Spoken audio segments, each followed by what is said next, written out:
All right, everyone. So welcome. Today is Food for Thought Friday, and today we are going to talk about habits, which is so exciting because this is one of the biggest parts of our lives that are kind of invisible, but they're kind of not, and they make the biggest impact on our health and ourselves. So I'll introduce myself, and then Haley will introduce herself. I am a formerly exhausted mom who now helps other moms beat fatigue and get back to the lives that they love. And my goal is to empower my community to take charge of their health and increase their quality of life and feel better. Hence why we're talking about habits. We all deserve to be healthy and live life to our fullest. You deserve it, your family deserves it, and the generations after you deserve it. So I know how exhausted and overwhelmed you might be feeling. I'm a mom too, and I've tried to figure it out all on my own, and that has been very stressful. So after the birth of my children, I realized that my doctors could not provide the solutions that I needed to keep myself and my family healthy.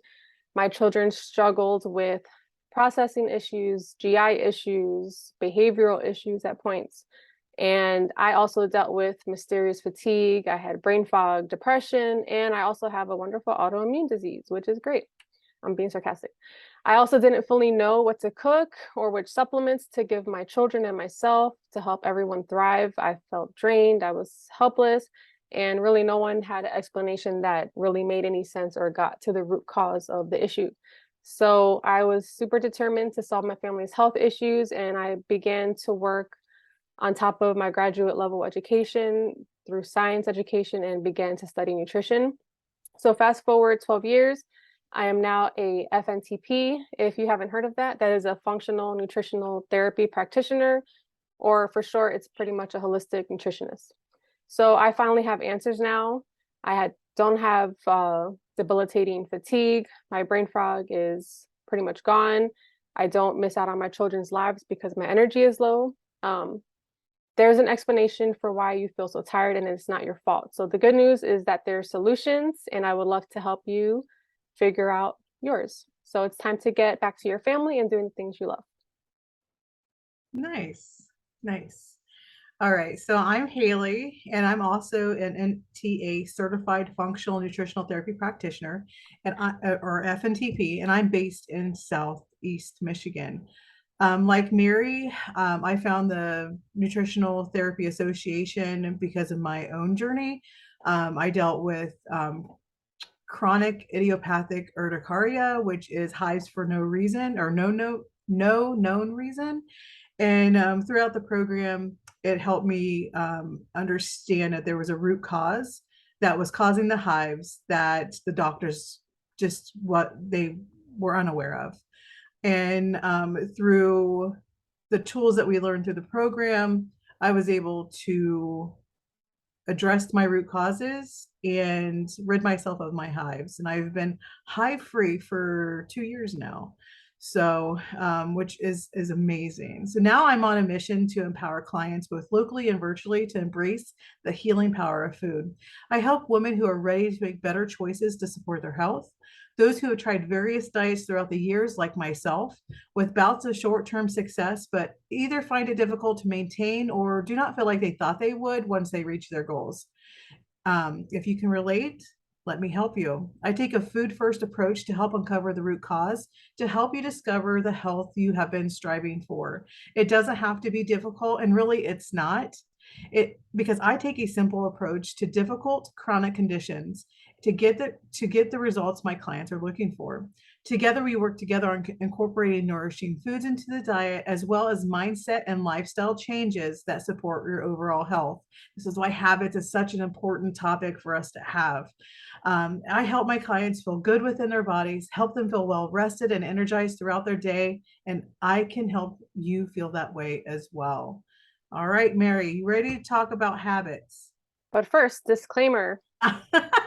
Before we begin, this presentation is for educational purposes only. It is not intended to diagnose, treat, or mitigate disease. And we highly suggest to consult your healthcare professional about any new dietary choices or supplements that you may interact with any medication you might be on. Absolutely. Thank you for that, Mary. Whew, yeah. You're always there with the disclaimer. It's really important. Yes, So it's important. why did we want to do healthy habits, right? Yeah. For me in practice, helping my clients evaluate their habits, which are good or bad, has been a game changer for me, and is why I've started to incorporate it into my 12-week program in the very beginning, because it sets my clients up for success. Habits influence the way we live our life. And if we start to realize that the habits that we do on a daily basis is giving us our current results, then if we don't change our habits, nothing changes. So that's personally why I wanted to talk about habits. What about you, Mary? Yeah, so I just wanted to also bring up today we're doing it a little bit different. We're not doing our normal, typical, beautiful presentation. I mean, this is beautiful because we're here, but we don't have our slides today. We're making this more of a conversation today. And yes, to get back to the question, habits pretty much form our lives since the moment that we came into this world, even before that, the habits our parents had, to all the habits that we created growing up. So every habit that we have affects every part of our life. The habits that we use in our brain to self-talk, the habits that we have to prepare to get ready in the morning and to prepare our food, all those things influence our health. So if we understand the way our brains work and the habits that we have, we can start implementing new habits and create ones that would help give us a fulfilling life. So it's really important to understand and start looking at the habits that we do have. And that's what we do as FNTPs. We look at everything in someone's life that impacts their health, habits being one of them.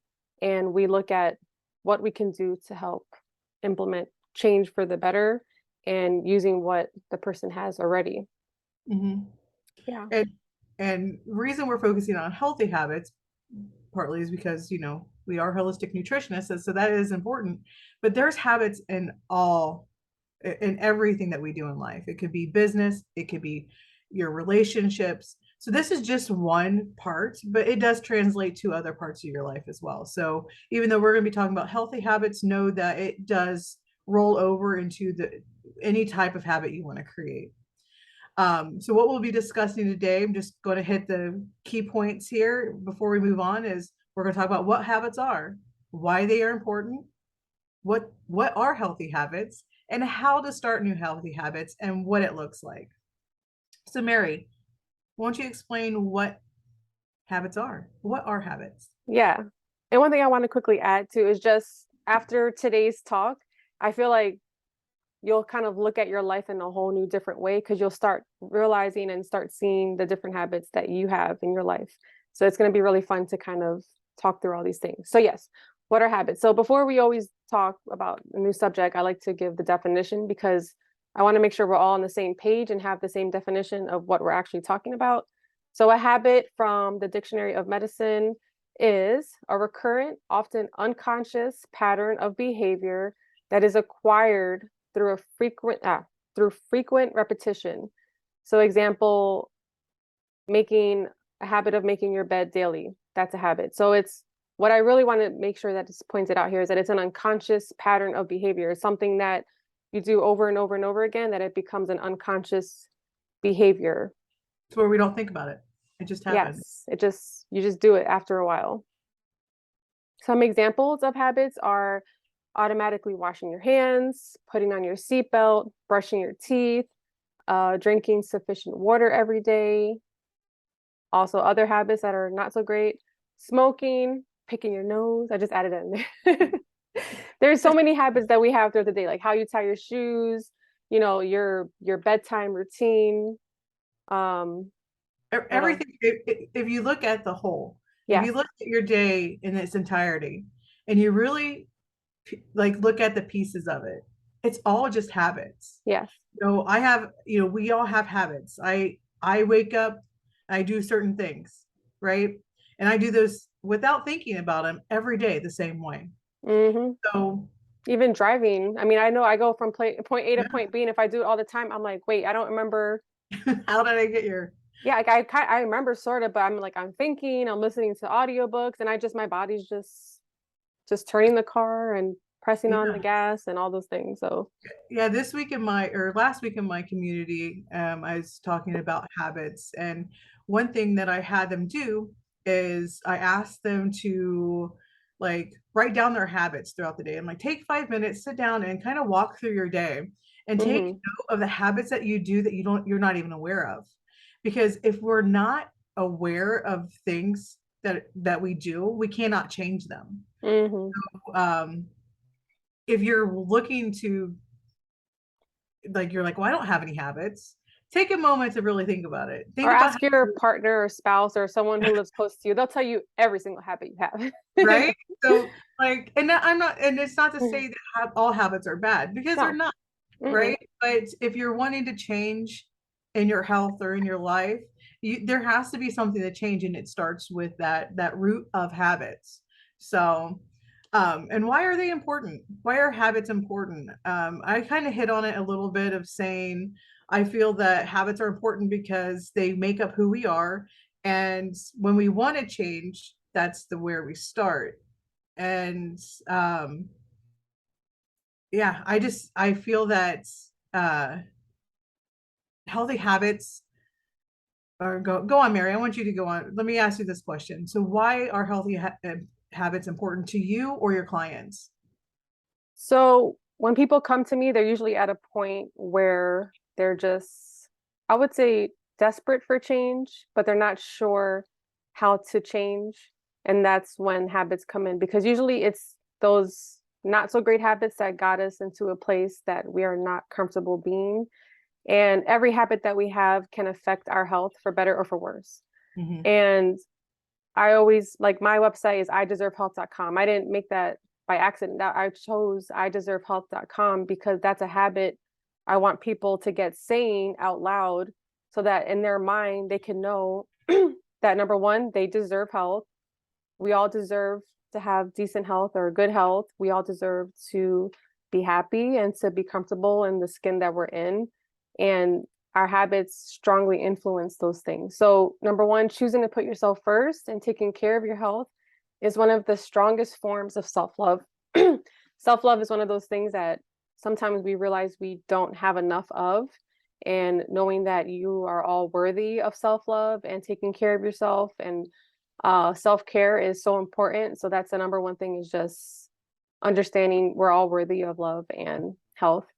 Also, if you are a mom or if you lead your home, you know when mom or dad is not happy, no one is happy. So like myself, like I was dealing with terrible fatigue, depression, and imagine trying to raise four kids, excuse my dog, when you have no energy and no ability to really take care of yourself, like the whole house would just fall apart. So I knew at one point something has to change. I'm worthy of change. I need to take care of myself and put myself first. Just like when you're on an airplane, what do they tell you?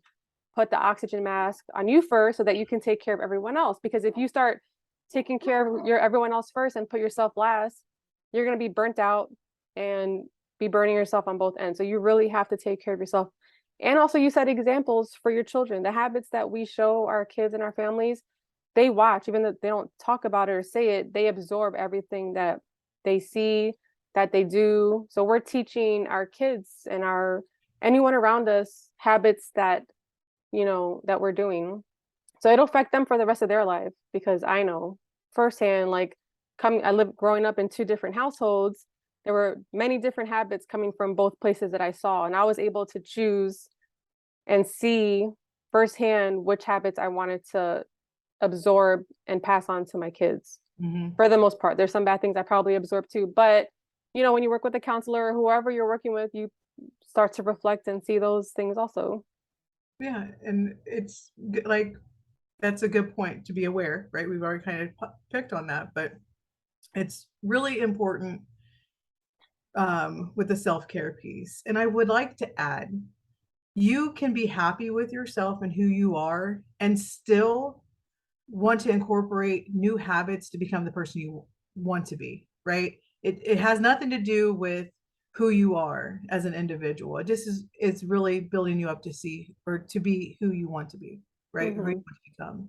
I just wanted to put that in to make sure to put that in, because oftentimes we think that, well, I don't know. I have a few clients that feel that um, why make change? I like who I am, I like where I'm at, and that's fine, right? Mm-hmm. They still have an underlying need to change, and it's okay. It doesn't mean you have to not like yourself to improve on yourself. So and habits are, I want to say this as well, habits are specific.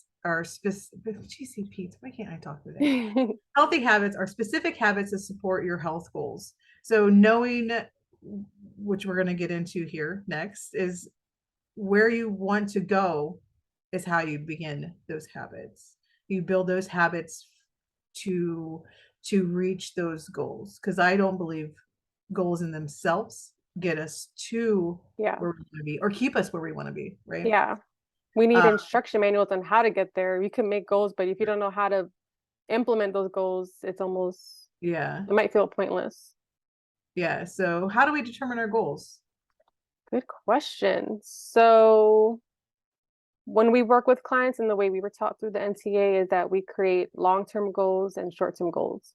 And so, for example, I like to create long-term goals. Like, this is what I do for myself and my clients, and then work backwards from there. So I know, for example, one of my long-term goals for me personally, I would love to live a long life, God willing, if I don't get into like an accident. We don't know our days, tomorrow is not promised to anyone. But if I could choose, I would love to live I would love to live a long life without debilitating pain and reliance on medication.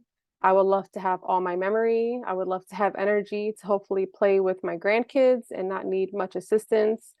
I know for me personally, I don't want to feel like a burden on my family or the healthcare system. And these are things that I've seen like from my own family. Like my great grandmother had Alzheimer's.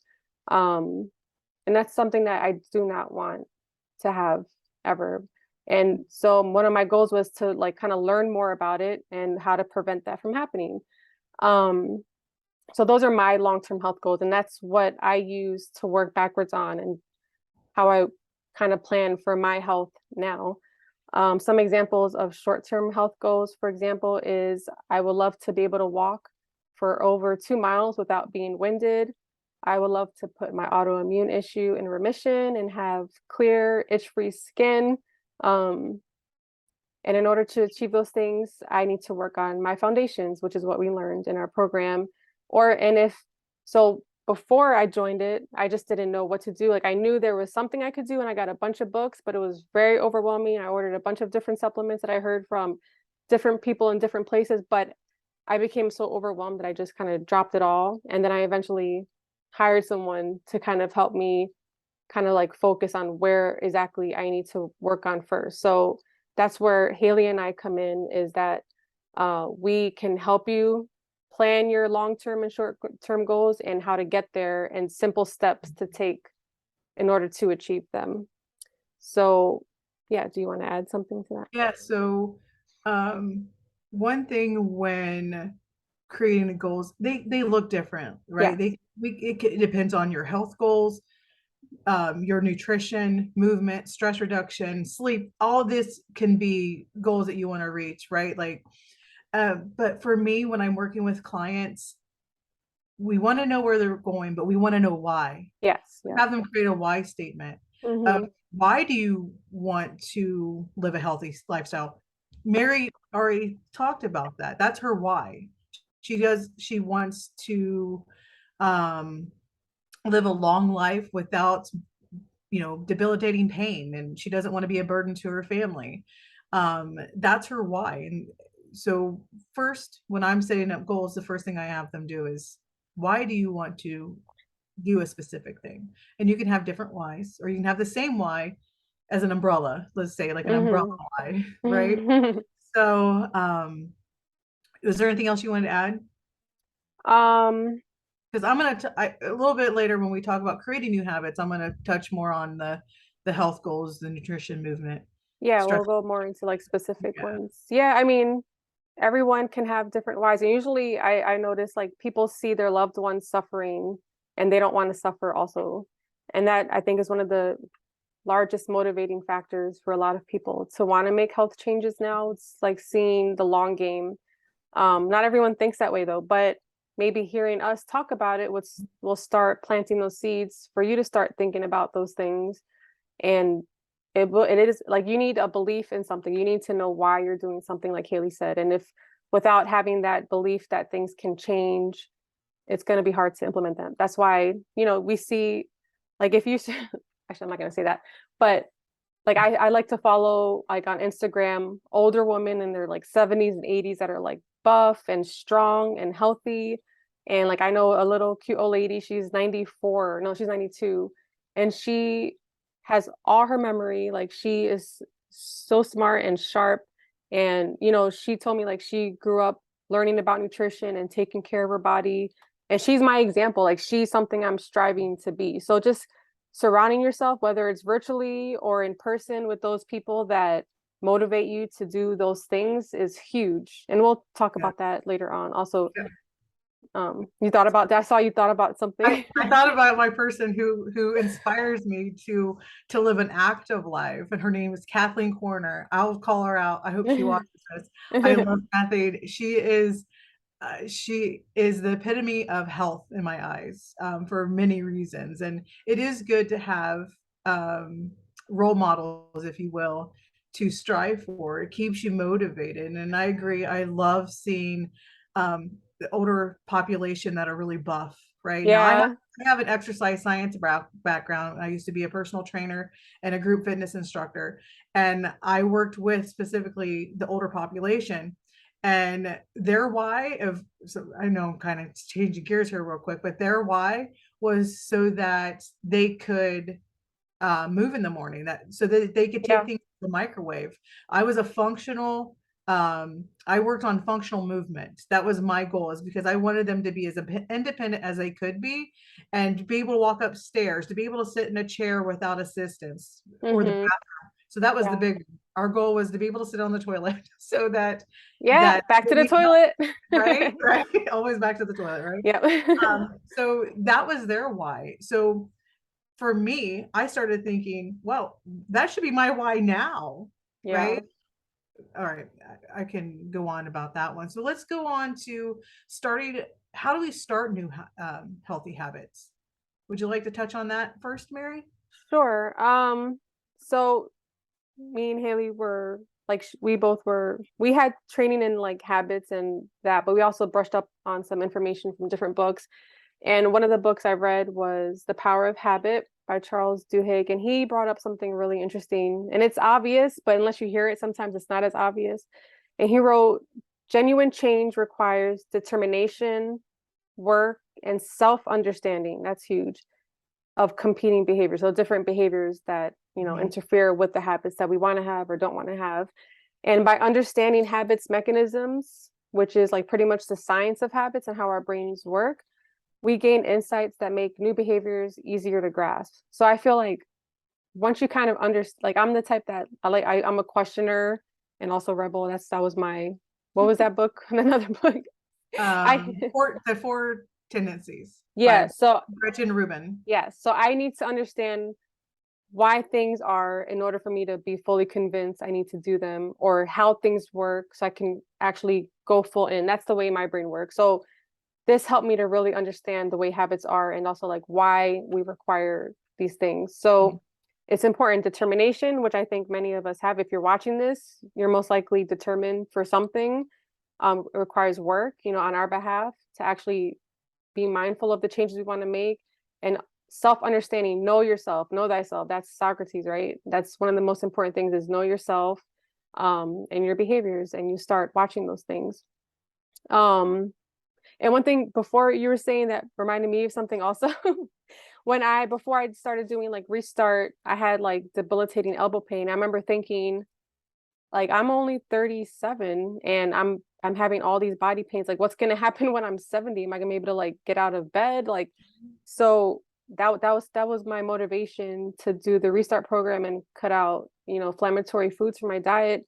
And the elbow pain was gone. And we'll speak about that at the end. But it's scary when you're young and you're dealing with diseases and inflammation that are debilitating, like brain fog, or all these things that we speak about, especially in the microbiome um, webinar that we did.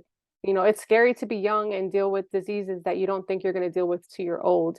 And Mhm. that is usually a motivating factor for a lot of people. And And sometimes if you're depressed, it's hard to get out of it, but there's little things you could do to kind of get out of that depression, just to get a jump start, to change little habits that will be like a domino mhm. effect.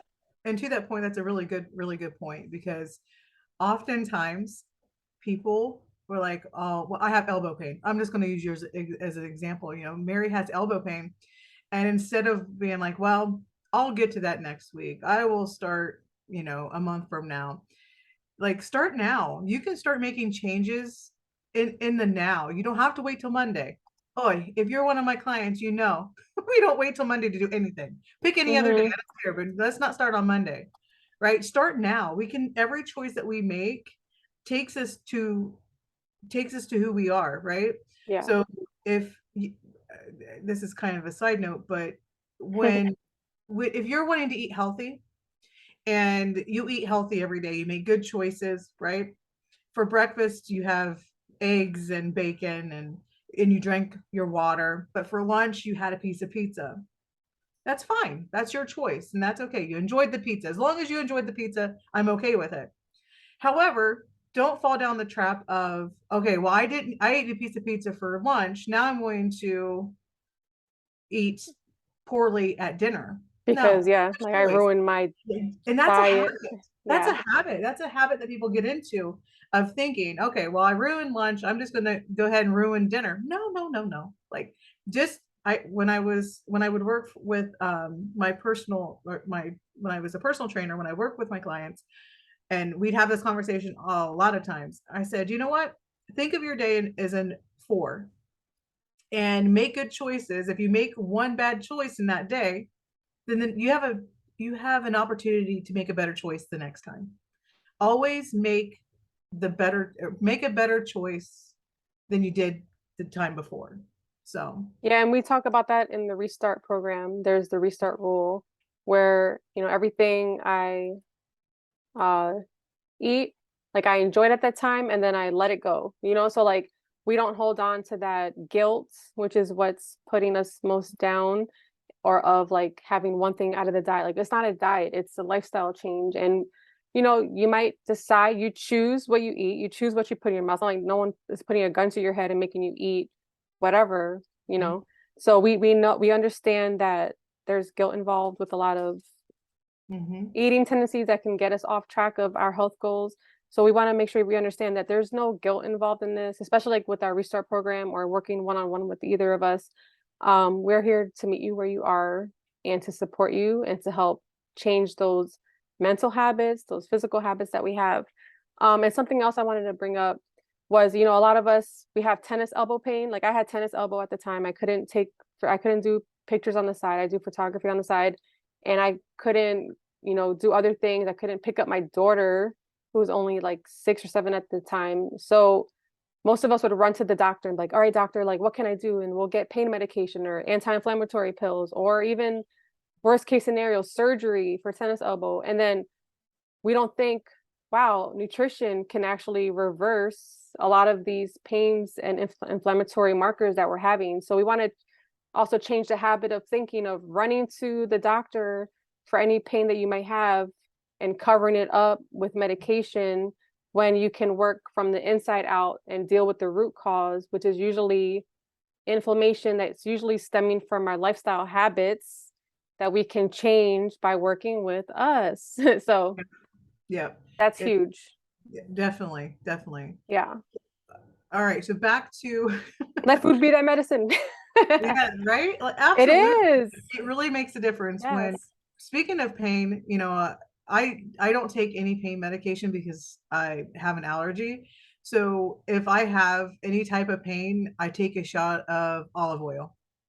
And believe it or not, it helps. Anti-inflammatory. It's an I tell omega. when I tell my clients to do that, and like, just try it, just try it once and see what happens. And they're always amazed. Also, like with tennis elbow, if Maria came to me and said, I have tennis elbow, it hurts, I would have told her to take a shot of olive oil and then rub some olive oil on the spot that it hurts. And it makes a difference. So that's just something to keep in mind. Just because it popped in my head. I wanted to share that. All right. So back to new healthy habits, how we start them. I take a different approach is I really like to determine the type of person I want to be or my clients want to be. Because um, when we embody that identity of the person who makes good choices, we're going to make those good choices. So who is the type of person who can achieve the outcome you want? Who do you want to be? Right? James Clear, he wrote Atomic Habits, is which I love that book. And if you're interested in habit change, definitely pick it up. He states anyone can convince themselves to practice yoga or meditation once or twice. You don't shift the belief behind, or hold on, give me a second. I want to get this right. And see, this is why I totally lost my spot. Give me a second. Oh, Haley. You got this. I got it. Totally clicked out of it. All right. So I'm going to start over. So James Clear, author of Atomic Habits, states anyone can convince themselves to practice yoga or meditation once or twice. But if you don't shift the belief behind the behavior, then it becomes hard to stick with long-term changes. Improvements are only temporary until they become a part of who you are. Mhm. Right? I love that. So the examples he gives is the goal is not to get straight A's. The goal is to become a person who studies every day. The goal is not to finish a painting. The goal is to become an artist. And the goal is not to win the game or competition. The goal is to become a person who practices every day. I love this. I love this when we look at the health, like looking at it in like the health perspective, is I want to be a person who is healthy. I want to be a person who makes healthy choices. Mhm. Before we started recording, Mary and I were kind of chatting, and I had stated that one of the things that I've always gauged my choices on is, does it get me closer to health or does it take me away? Mhm. And because I want to be the person who makes healthy choices. And if I focus on, okay, I want to lose 50 pounds, that doesn't necessarily mean that I'm going to be making healthy choices that supports my health. And that's a conversation for a different time.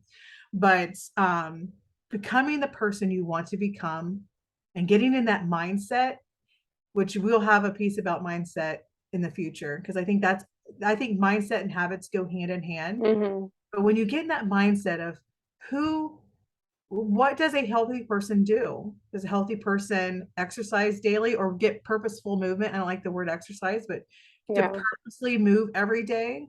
Do they eat good food? Do they eat food that is not processed and comes from the ground, or you can pull off a tree or you can chase it, right? Mhm. So I love that. It's been a game changer for me. I love that statement. So Mary, I know you have something to add to this. Yeah, so I mean, I feel like do have the same philosophy in the fact that like I ask my clients too, like, where do you like, so one client, for example, she had some like breathing issues and also like just rashes.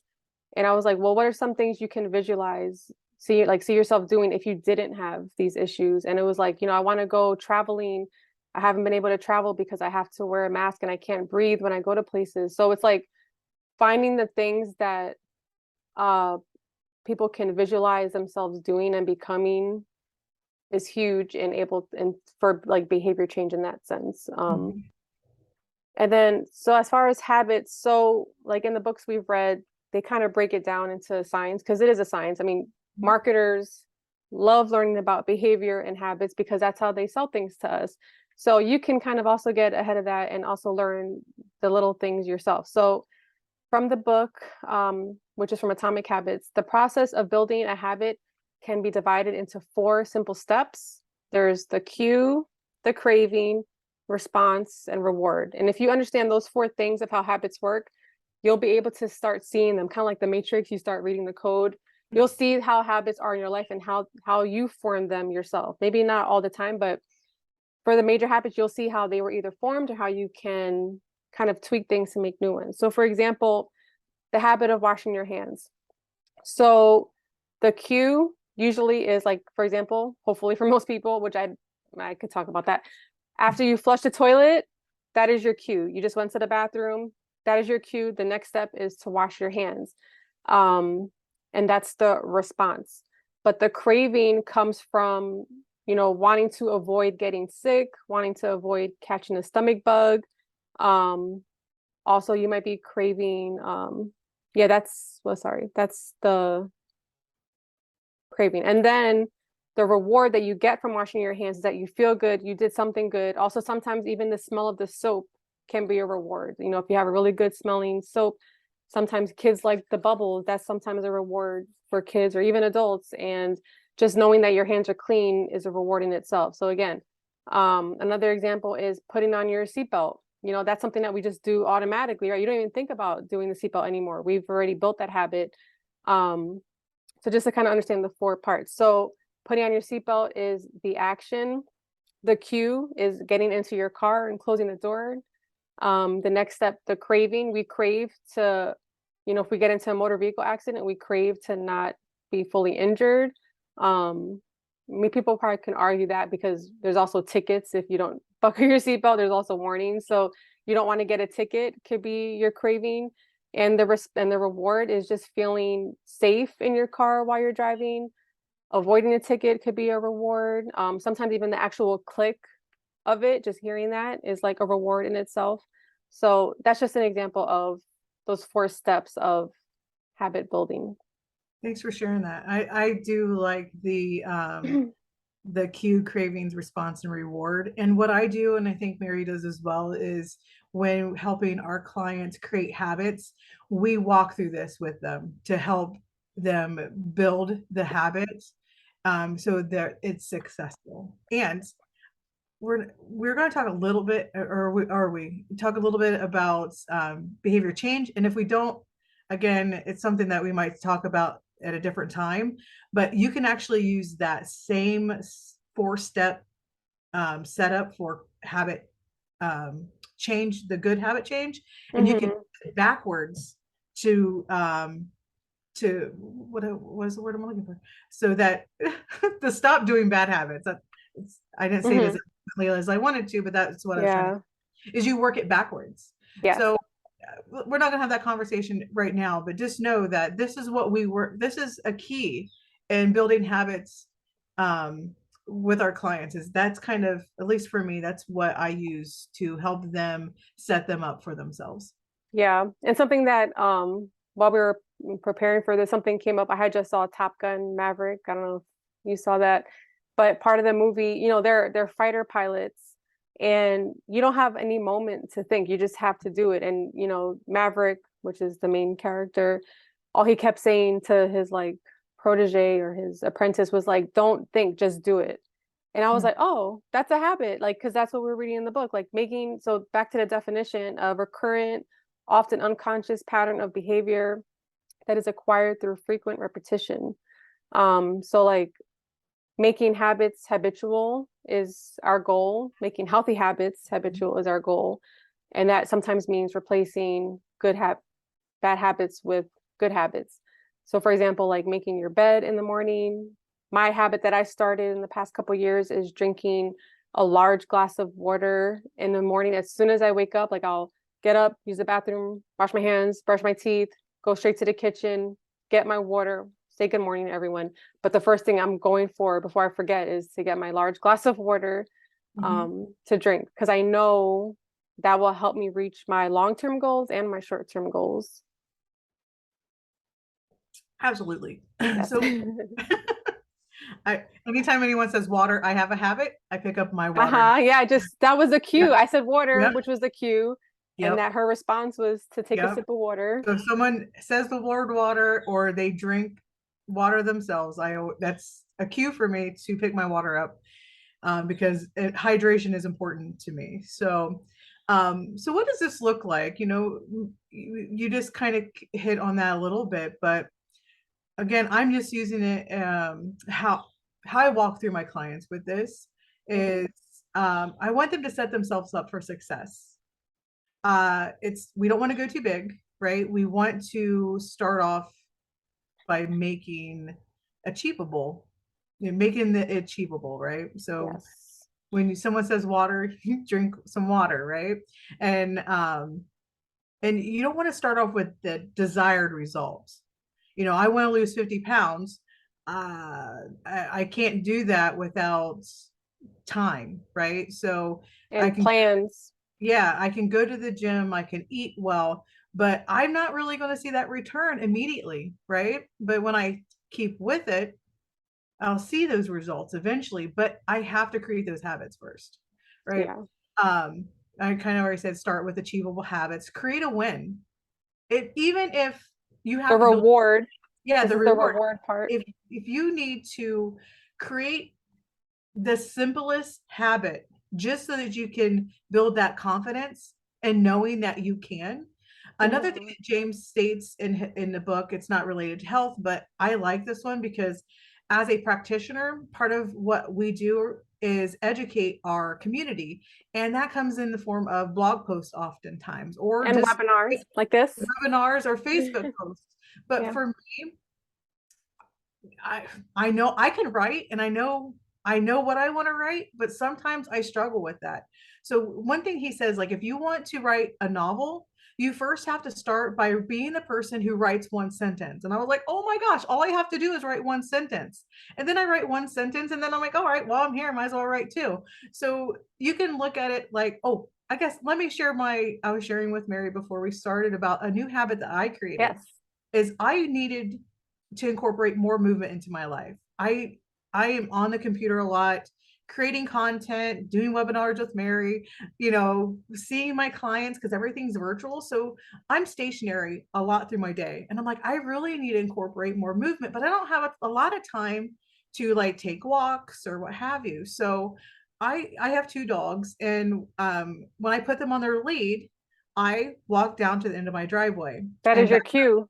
that's yeah. So I walk down, which I don't have a large driveway, but still it's inclined, which is nice. So it gives me a little resistance.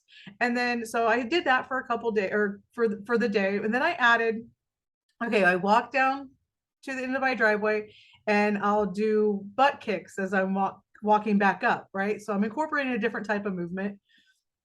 And then after a week of it, I'm like, I can walk down the stop sign. So I've started doing this like 4, 5, 6, how many times I let my dogs out a day.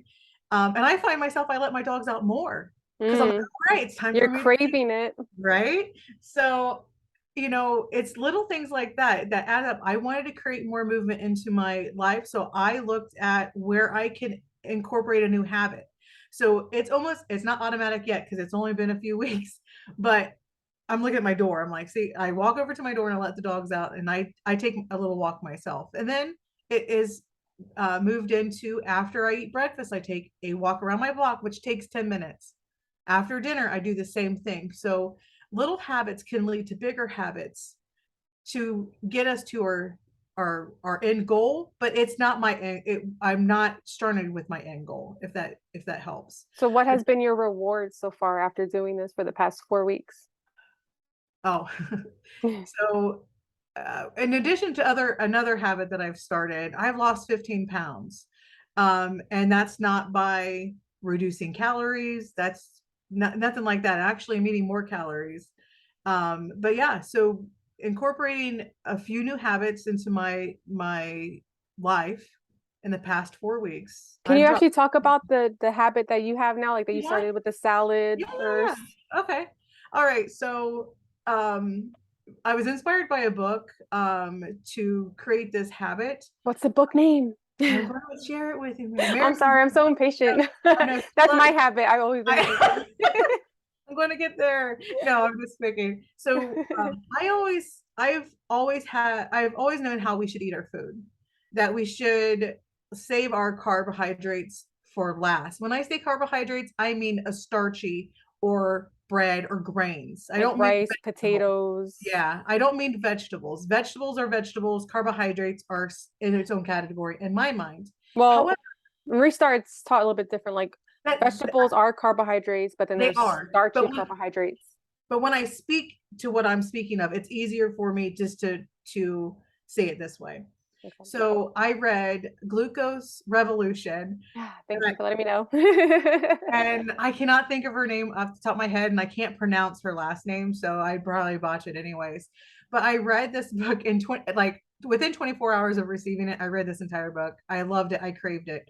So one of the things that she talks about is eating your food in a certain order. So you start with green loading, which is like eating a vegetable or a salad. So I eat a salad with every meal. I eat it with breakfast, lunch, and dinner. And not a huge salad. I have a bigger salad in dinner time, but at breakfast I just have a small size salad of arugula. Arugula, I put some hemp hearts in it and some sprouted pumpkin seeds and olive oil and salt.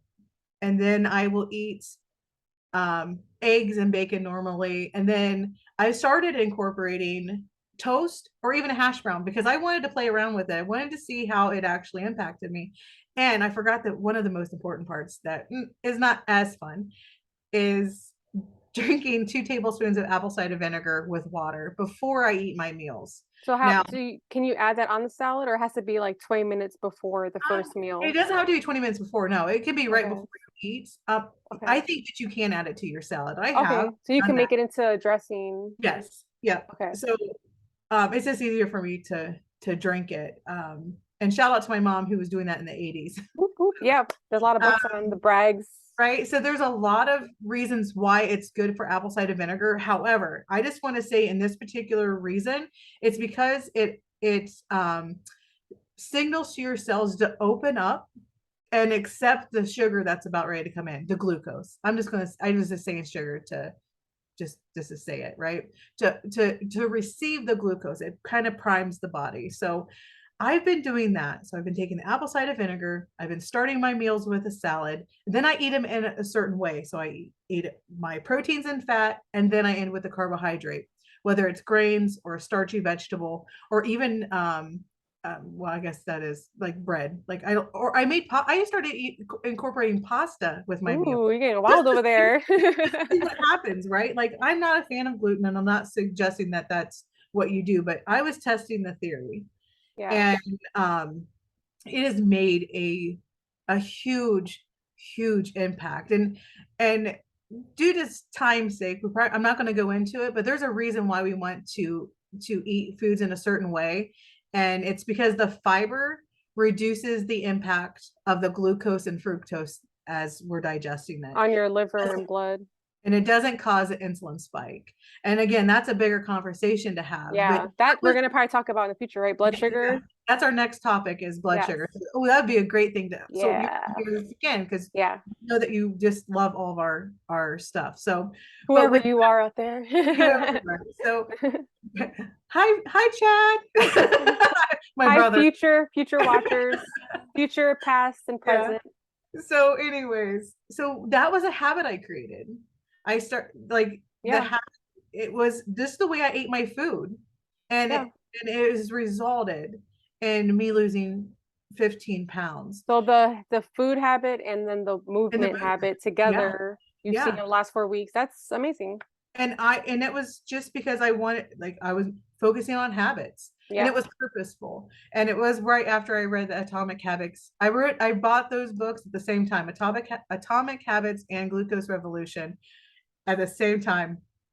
And I love them both, and they've made a difference. So knowing that even small changes, as adding a salad to your meal, Yes.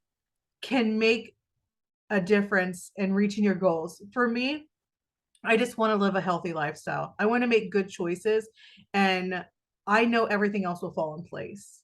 Yep. Weight is a symptom of something being out of balance. So me focusing on my weight doesn't address the balance, right? Mm-hmm. This is a bigger conversation to have, and these are the kind of conversations we have with our clients because weight loss is that's what I deal with. My clients want to lose weight, and it's a bigger picture than that. So Yeah. I'm excited that little habits create big change, and Yes. I feel great, by the way. And I'm I happy for you. That's awesome. That's really exciting to hear. thank you for letting me share that. Yes, of um, course. We had to. What, okay, so we kind of got not off topic, but I went off of where Should we would you go into like little tips of habit changing? do you want me to talk about habit stacking real quick? Or am I missing? Oh, I don't want to take over what you were going to talk about. Did you I was just speak? gonna give little tips on like the cues, rewards, Oh, things yeah, yeah, yeah. for Go. implementing new habits. So what Yeah. Haley suggested, aim for small and manageable behavior changes or habit changes. Pick something small, like what she did. She changed the order that she ate her food in. And then over time, it just becomes a habit, something that she does. So for example, if you are a habitual snacker throughout the day, and you're at home or wherever you are, and that's something that you want to kind of change because we know that just snacking throughout the day always keeps the insulin up, which also leads to weight gain and other health issues. So understanding that as something you want to change, that will be your what we call the craving. So you crave to change that. So the first thing you want to do is recognize your cue. So if you're a snacker, there's usually a cue right before you have a snack. So is it you're bored? That's usually with my kids. They're bored, so they're like, "Can we have a snack?" Or you're upset about something. Maybe you got into an argument with someone, and your first thing that you revert to is the cookies in the cabinet or the chips or whatever you snack on. But try to start recognizing your cues. You could talk to someone about it because just getting it out is a helpful way to start reflecting, or you can make a journal or something like that. But recognize your cues and describe them. Um, then think about the habit that you have. So if it's snacking, what makes snacking enjoyable? What is the reward that you get out of it? So for example, like for me, I always kept my cookies in the cabinet. Like I would have like a little stash spot of like chocolate and cookies. So if I was like really stressed out, if I was bored, usually it was stress, like it was like usually emotionally related, I'll go right to the cookies. And my reward is that sugar rush I would get. I would just the taste of it and the smell of it, like it was rewarding to me. Like my brain was craving it. Like all the little neurotransmitters were Dopamine. like going wild. Huh? The dopamine Yes, rush. the dopamine, exactly. So that was the reward that I got from that. So if it's some people need they could keep record of it in their mind, but a good way to see it visually is keep a small index card with you or even like a small little notebook and make a check mark every time that you recognize the cue being activated. And so every time that you feel the cue, make a little check mark on your card or your book, wherever, or in your phone, and you'll start to become aware of the sensation you have right before the habit is about to begin. And then you want to think about, all right, so I love my cookies, I love my chocolate, my chips, whatever it is. What can I replace with it? So when I was doing the restart diet the first time, it was a year and a half ago, or maybe even 2 years. I don't know. Time's a little bit a blur, but I decided, all right, I need to snack on something, but I need to make it a better option. So I bought like bags of like sugar snap peas that I got from Whole Foods, and I would just keep them with me because I know I would start craving something. So I would start getting the cue and I wanted to snack. So I just ate a bunch. I probably ate so many bags of sugar snappies, but it gave me the what I needed was that crunchy sensation and it was a little bit sweet. And since I Mhm. was cutting out really sugary foods, it started to taste sweeter and sweeter to me because I wasn't eating those sugary cookies and the chocolates. And that became my new habit. And the reward was that crunch and that sweetness, and the cue was whatever the cue was I was rewarded with the sugar snap pea with that sweetness. um so once you recognize your cues and rewards, you're like almost the whole way there of getting into a new habit change. And that, I lost weight, my inflammation went down, my elbow pain that I spoke about earlier totally disappeared. And I my quality of life increased dramatically. From snap peas. Well, From yes. reducing, yeah, reducing the acknowledging that you were leaning into processed inflammatory foods. Yes, well, recognizing my cues, Yep. recognizing, just understanding the response I was having. I craved something to change and my reward. So your reward stays the same. That feeling of happiness that you get from whatever it is, you want to keep the reward. So it's usually a feeling or some kind of self-fulfilling. It could be an emotional reward, a physical reward, but you want to keep that the same. You just want to change the actual response, which is the habit. So mine was replacing candy and all that stuff with the snap peas Yeah. at that time.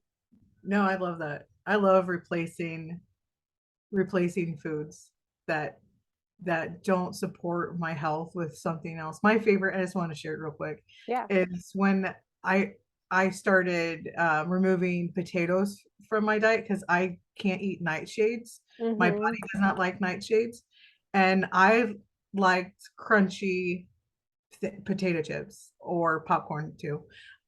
So to get that crunch and the saltiness, I take celery and I cut them up. I cut them Yep. up into little pieces and I salt them or I put everything bagel seasoning on it. I know it sounds so silly. And Mm-hmm. I will eat that watching a movie because that's another cue is watching a Yeah. movie. Sometimes people are like, Yes. I need Yeah. snacks. I Yep. need snacks, right? And you're So just there. yeah, we Like, can still have mhm. snacks. Now, I'm not a big fan of eating all the time, but you can have snacks when watching a movie. Just make them a better choice. See what Yeah. you're craving, right? If it's something crunchy, sweet, salty, what have you. So, And we yeah, have a webinar on food swaps, right? Didn't we do that? we do. So check us out. We both have it on our YouTubes. And then we'll link it in our YouTube page. Yeah. So, no, there's a lot of things that you can swap. All right. Do we want to talk about habit stacking or do you want to talk Yeah, about something? please go. Yep. All right, so habit stacking is one of my favorite things to do. And I already shared a little bit about habit stacking with letting my dogs out and taking a walk or walking down my driveway. But my favorite one is, and I've done this since I was a personal trainer, is because I worked with the older population and they need to work on balance. And I'm like, well, we can work on balance throughout our day. Let's start in the morning when we brush our teeth. So you should brush your teeth for 2 minutes and you can either set a timer or sing the alphabet, whatever, and stand on one foot because you can put your hand on the sink for balance. But I want you to stand on one foot with your hand on there and brush your teeth. That's habits. Mm-hmm. Habit, brushing your teeth, and then standing on one foot and then switching after a minute, right? You also can do calf raises while you brush your teeth. If you don't want to work on your balance, you can do that. So I know that's a really silly What is habit. it? Cat phrase? What? Cat What? phrase, you said? What is it? Calf raise. Calf. Oh, they said cat phrase. I'm like, that's a new move I haven't heard of. Like, I know like disco kitty or like Oh, cow goodness, pose. that's too funny. Um, so when I talk about movement, incorporating purposeful movement into the day, like when you let your dogs out, walking down into the mailbox, doing calf raises, when you brush your teeth or balancing, if you want to work on balancing. So I'm just now giving you examples of what I do is I do 10 squats before I sit down in my chair. Not like anytime I get up and then I do 10 squats to sit down. At the top of each hour, I stretch for 5 minutes at the top of the hour. At the bottom of the hour, I get up and do some type of movement. So your cue is time. Mm-hmm. Yep, and that's how I build habits. I've been doing that for a long time. I've been incorporating stretching and just movement in general, just because it's important. So it's unconscious now, like you just do it. Yeah, I just do it. Um, Hydration, we've kind of spoke on this. One thing I do with my husband because he doesn't get enough water. I guess I'm away from habit stacking at the moment, but I want to share this real quick. So, um, I measure out his water in these Mason and jars. mason jars. Thank you. Um, they hold 24 ounces, and he needs 5 of them. He needs over 100 ounces a day of water. So I fill them up. I put trace minerals in them or salt, whichever. You have a hydration webinar, by the way. Yeah. Yeah, check out our YouTubes. We have a lot of valuable information sitting there. Yeah. And then I put them in the refrigerator because he likes his water cold. I don't like my water cold. I like my water at room temp. So that way he doesn't have an excuse as to why he's not drinking enough water because he knows that he needs to drink 5 of them. So again, all right. So I got off of habit stacking. I apologize. Let's go back. What's his Um, cue for drinking it? Did he develop a cue? just that his wife said too. Um, A text but message from Haley. Oh, gotta drink my yeah, water. it's not so much a habit yet for him because I'm still doing it. When he takes control over it, then that's going to be when he creates that habit. But right now, I'm still filling the water up because he needs to be hydrated, and it's something he struggles with. So, yeah, there's no cue yet, other than maybe when he opens the refrigerator and he sees it, and he's like, "Oh, Yeah, you know." maybe just yeah. Yeah, because my cue of water is when my water glass gets to like 4 ounces, I automatically go refill my water. hmm Just hydration is so important, people. Hydration, Yes. Oh hydration, man. hydration. And that's always the first. If you don't have a good hydration routine, that's the first thing that I work with my clients on is getting adequate water intake, Same and here. it makes a difference. Yes. So all right, so habit stacking, Mary, is there anything that you do in your routine that is a habit stack? I've never really thought about it in that way, but I can say as far as like stacking, I mean, I feel like we just stack like there's so many things that we're speaking about that we just do unconsciously, but Yeah. as we speak about all these different things, we'll start realizing the patterns that we have. Okay. But for like, for example, like with my clients, and something that works for me because I'm like an out of sight, out of mind person. And we're so busy, if you don't see it in front of your face, you forget to do it or that it's even there. So I always give my clients visuals and I tell them, okay, print this out, tape it wherever you need to tape it, somewhere that's eyesight, eye level, on your fridge, on your supplement bottles. If I give supplements, I'll even have them write how many to take per day and what time, or they'll print out like the recommendations list that has all the supplements and how many of each supplement to take. Because I know from firsthand experience, I was at one point doing gut healing for me and all four of my children, and imagine having to give all these supplements throughout the day, like how overwhelming that could be for someone. So I developed my own little system, my own habit of doing that. I had all of our papers taped to the back of our cabinet. I had little plates with all their supplements in it. And I would just every morning just kind of divide it up and they knew their cue was the little bowl. Yeah. They would take it and that would be our thing. And it worked pretty well. So just kind of knowing yourself, that's like the biggest thing is knowing what works for you, what gets your cues started. Um, and also like breathing exercise. Like I'll have my clients, I share a little breathing, like I said JPEG picture, and I tell them save it on your phone, put it on your wall, places that you normally get stressed. Mhm. So it's always a constant reminder, all right, I need to start breathing because we forget to breathe. We hold our breath, and breathing is another important habit that we really forget to do. Even right now, I'm like out of breath because I'm just like, da, da, da, da. No, Just, having those visuals and places in eyesight that we can see is one of my major tips. so one thing, or so something that we're not touching on today, but I think is really important is setting your environment. And that's what Mary's talking about with like the little Yes. post-it notes and getting your supplements set up. That's setting your environment. And my husband is a perfect example of it. And I always tease him because he's so habitual. I think it's just because I was jealous because he has really good habits. My husband works out all the time.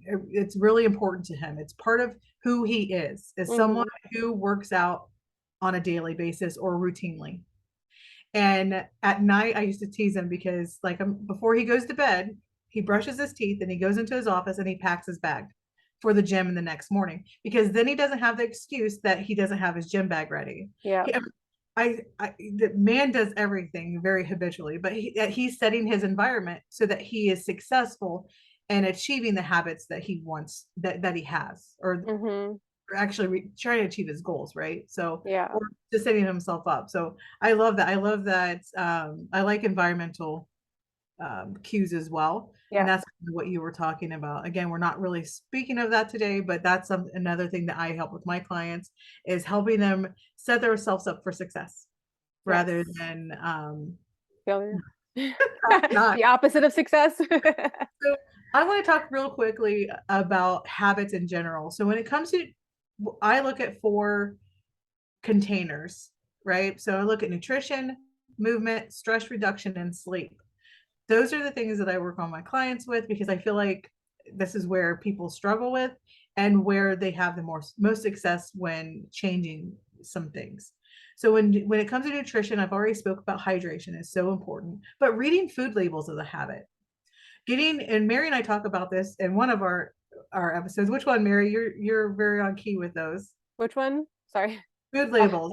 food. Oh Food, yeah, wait, I don't think we did it. Wait, we did do food we labels. did talk about food labels. Maybe it was in the restart one we did. But I so gotta look back. reading food labels, Mary knows this. When she picks up a something, she turns it around and looks at the ingredients, right? We both do Oh that. yeah, the song "Turning Around." So that's a habit. Reducing refined and processed foods can become a habit, right?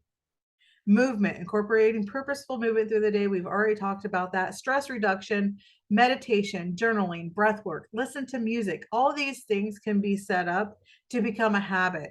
Journaling is another thing that my husband does that I wish I did better, right? And then sleep, create a wind down routine. Have a consistent bedtime. That's the habit. That's the key habit for getting better sleep is going to bed at the same time every night because you know what to expect. If your bedtime's 9 o'clock, you know at 7 o'clock you need to get stuff done or whatever it may be. Maybe Yeah, your time's later. And then limit caffeine at a certain time, right? If you're yeah, going to go to bed I at learned 9, that. probably not. You probably want to stop your caffeine intake at a certain time, whatever works for you. Um, all right. Kind of talked about things here. You talked about breath work or breathing, not breath Yes. work much, but that's stress reduction, right? Well, same thing. Yeah. And that's But what this, it, there's I mean, different techniques for it. that There's different falls like, hmm? that falls under stress reduction because our breath Yes. changes during, even if it is just being mindful to take a breath, right? Like Yep. Mary, I forget to breathe sometimes. Yeah, a And lot then of us hold our breath. Like we're watching a scary movie. I'm like, my jaw's clenched. Like just being aware of your body and understanding why you're making these. Like, so we do like the educational piece because it's important to understand why you're doing something in order to change. And yeah, breathing is an yeah, important part of that. and and I know we threw a lot at you today, and habits don't have to be hard. They can be, we want them to be simple because then they're achievable. Yes. And one thing that we provide as practitioners and in our restart group is accountability. And Yeah. sometimes when you have that accountability of like, you know what, I'm really struggling with getting my hydration in, right? So Cheers. Another habit, saying cheers after drinking. so and that's where our clients sometimes lean into because it's not about being perfect, right? That's another tagline from Restart. It's progress over perfection. And it is okay as long as we don't, because so James Clear says something that like you know, we want to do our habits daily to be consistent. We need to have change, we need to be consistent with our habits. And not doing our habit one day is fine, but when we don't do it the second day is we're creating a new habit. So this is where people fall into working with practitioners or going to a restart, which holds accountability. And if you want to start working on creating new healthy habits, restart really sets you up for success. Yeah, So and one really important part of that, I'll just jump in real quick, yeah, is something I read out of the book, the Habits book. He says belief.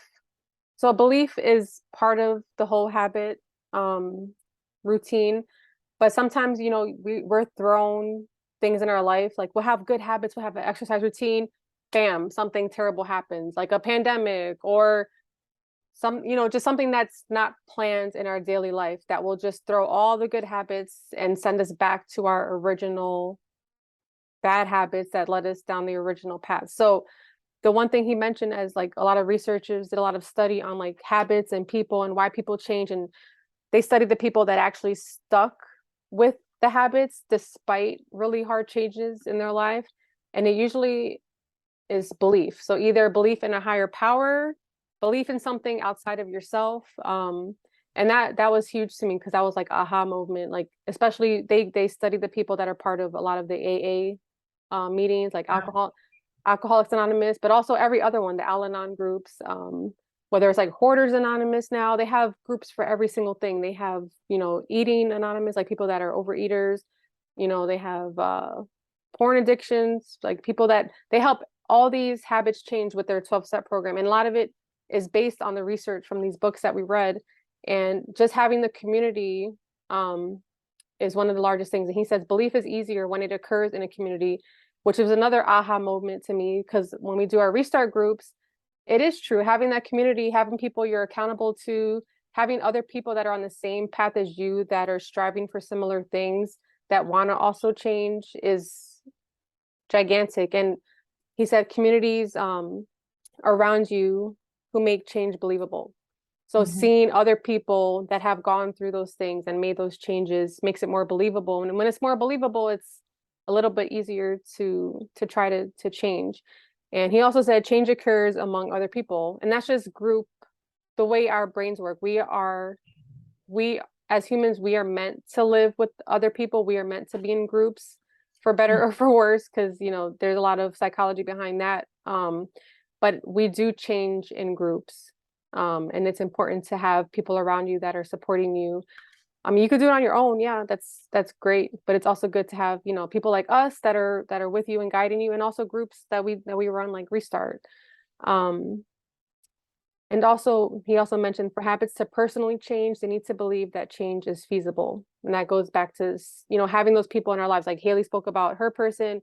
I spoke about my cute little old lady that I love to talk to and look at. And even my father too, he has a habit of walking every day, and growing up, he always gave us a well-rounded meal, like vegetables, protein, and a starch. So, Mhm. those habits were something that I ingrained in myself and that I'm also passing along to my children. So these are all really important things. Yeah, absolutely. I totally agree. Thank you for sharing that. Thank Um, you. I had my own little aha moment, a little, but to believe is to achieve, and I was like, right, that's going to be my. Hmm. I think it might be my new tag. There you go. So I hope everyone has enjoyed this Oh, conversation. I'm I know I have. going to share this real quick. I was getting there. The one, So oh no, should I, I take it off? I was getting there. I'm just always Uh, jumping the gun. so I, but we would like to invite you to join our next. Oh, it says Starts in August, but it's September. September. That starts in September, and we're September 8th, I believe. Yeah, Thursday Um, evening on Zoom. if you Be have any, there.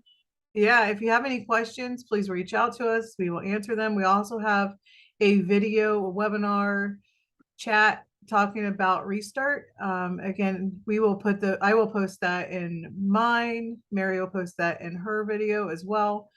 We hope to join you. Mary, would you like to say something else about Restart? Um, Restart is awesome. It is a powerful program that focuses on real food. With Restart, we don't push pills. We don't push packaged foods or like pre-made meals. We focus on education, which is important to help you understand your reward and your reason for changing. And we also wanted to say, like, Restart is not like a direct, I don't know if some people might confuse it with like direct sales thing. It's a program that we both have purchased. It's a curriculum, and we're both holistic nutritionists. So this is what we do. This is not like, and It not was to developed, bash anybody that sells stuff, because I've done that also, but this is a program that's educational and gut restoring.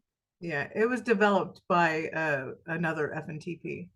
So Yeah, it's a great program. It's a great for accountability. It's great for the support. It's the education piece that is missing for a lot of people. yeah, A lot of people know how to do something, or they have the desire to do something, but they're or they think they know it, and they just can't get there. And this is the missing link. This is the missing piece, to help you understand what things you may be missing or not incorporating or whatever. So you have the support of, we're doing this together. So you have a support of two holistic nutritionists that help guide you. yeah. So we hope that you join us. And then also just wanted to share, if you do join, you get this cool cookbook, and it has a bunch of really good recipes that we You don't have to follow it, but it has a meal plan, which is what some people need to help start new habits of cooking. It has a shopping plan, which, looking at what's your habit of shopping, like how do you do your shopping? Do you plan ahead? Do you just kind of pick what you see and just make whatever? So we kind of start help you change those habits of meal planning, of shopping, and also meal prepping. So if you've never cooked a chicken, we will teach you how. If you've never prepared a real meal, we will show you how it's done and give you really simple, easy recipes to try. And I'm sure people will share their own recipes that you can try. There's some recipes I tweaked to make it more palatable for me. So, there's things that we love to do together. So you get that book as part of the program. And then here's how you can reach us. I'm at ideservehealth.com, or you can email me at mary@ideservehealth.com. We're also on Facebook. Our webinars go up on Food for Thought Fridays on Facebook and also on our individual YouTube pages. And you can find me at www.nourishtherootcause.com. And my email is hello@nourishtherootcause.com. Again, I can be found on Facebook and Instagram as well. And please reach out if you are ready to make change. Yeah, and comment with some habits that you want to change or whatever aha moments you've had during this talk. It'll be great to hear some feedback, and thanks for joining us. Yeah. Thank you, Mary. Thank you. I'm going to stop recording once I figure out where the button is. Hold on. One moment, please. Oh, here we go.